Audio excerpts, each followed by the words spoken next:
최근 온라인 커뮤니티에 수학여행은 물론이고 졸업 앨범 촬영까지 모든 행사를 폐지하기로 했다는 어느 초등학교의 사례가 올라와 논란이 됐는데요. 서울시 교육청에 따르면 서울 지역 초등학교 가운데 현장 체험학습을 간 학교는 2023년 98.8%에 달했지만 올해는 절반 수준으로 뚝 떨어졌습니다.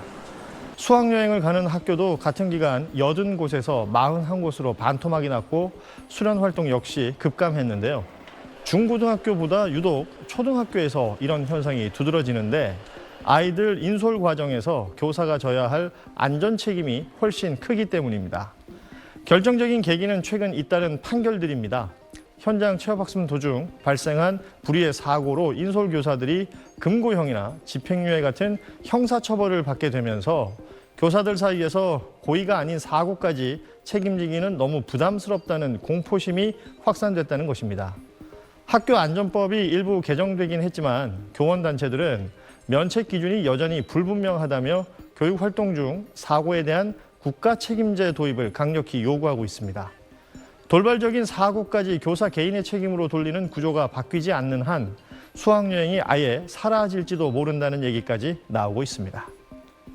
네, 그리고 얼마 전 어린이들을 태운 전세버스가 고속도로에서 추돌 사고를 냈는데 이후 교사들의 현장 학습에 대한 부담이 커지고 있다고요? 사흘 전 대구에서 초등학생 70여 명을 태운 전세버스가 4중 추돌을 해서 학생 16명이 다쳤습니다.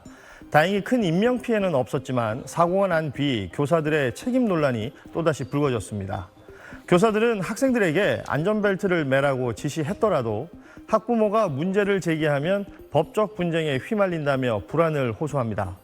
실제로 3년 전 강원도에서는 현장 체험학습 도중 학생이 숨지자 담당 교사가 과실치사 혐의로 기소돼 금고형을 선고받기도 했습니다. 정부는 교사의 부담을 줄이겠다며 지난 6월 학교 안전법을 개정했지만 안전조치 의무 범위가 모호하다는 지적이 나오고 있습니다. 버스 점검부터 기사의 음주 측정까지 담임교사가 직접 해야 하는 과잉 매뉴얼도 문제로 꼽히는 가운데 교원단체는 실질적인 보조인력 배치와 교육청의 지원이 절실하다고 강조했습니다. 대전 서구의 한 초등학교. 올해 소풍과 수학여행 등 현장 체험학습을 모두 취소하기로 했습니다. 지난 2022년 강원도 속초에서 현장 학습을 온 초등학생이 버스에 치여 숨진 사고와 관련해 인솔교사가 금고 6개월의 집행유예 2년을 선고받은 게 영향을 미쳤습니다. 실제로 대전 지역 153개 초등학교 가운데 현장 체험학습을 하겠다고 응답한 학교는 10여 곳에 불과합니다. 안전사고 책임을 교사 개인이 모두 떠안아야 하는 상황에서 체험학습에 대한 교사들의 불안감이 커지고 있는 겁니다. 이런 매뉴얼과 이런 현실 사이에서 우리는 체험학습을 갈 수 없다. 안전을 지켜줄 수 없을 것 같고. 현장 체험학습에 나간 교사의 주의 의무도 불분명합니다. 정부가 교사가 지침대로 이행하면 책임을 묻지 않도록 학교 안전법을 개정해 6월부터 시행할 예정이지만 교사가 어느 정도 안전조치를 해야 하는지 구체적인 지침은 없는 상태입니다.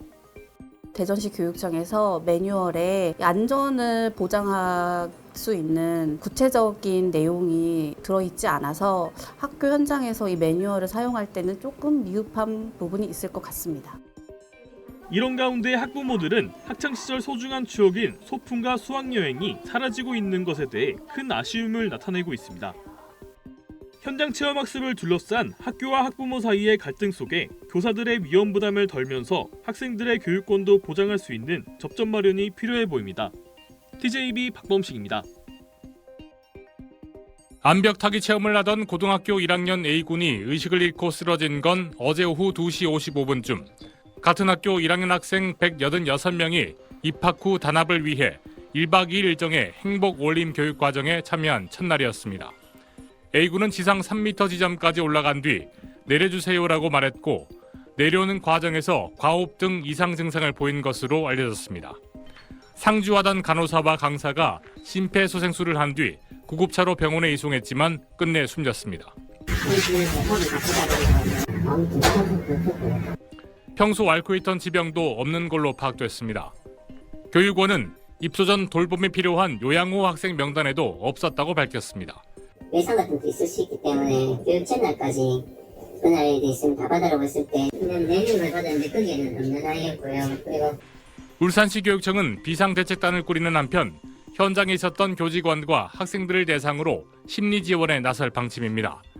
울산교육원에 예정된 2주간의 체험학습도 모두 중단했습니다. 경찰은 정확한 사고 경위를 파악하기 위해 유족 측에 부검을 요청했습니다. UBC 뉴스 전명주입니다.